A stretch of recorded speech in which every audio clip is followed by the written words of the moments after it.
So you can just cut it this way. I like mine with arugula, cucumber. Put the tomatoes and onion, your olives. This is a plant-based feta cheese, so I am going to add. You have your salad. Let's go ahead and start our salad dressing.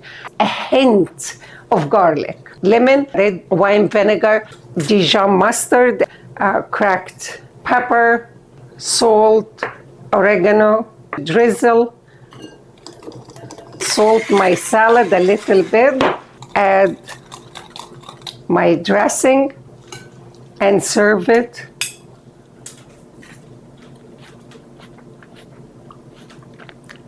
It's really, really delicious.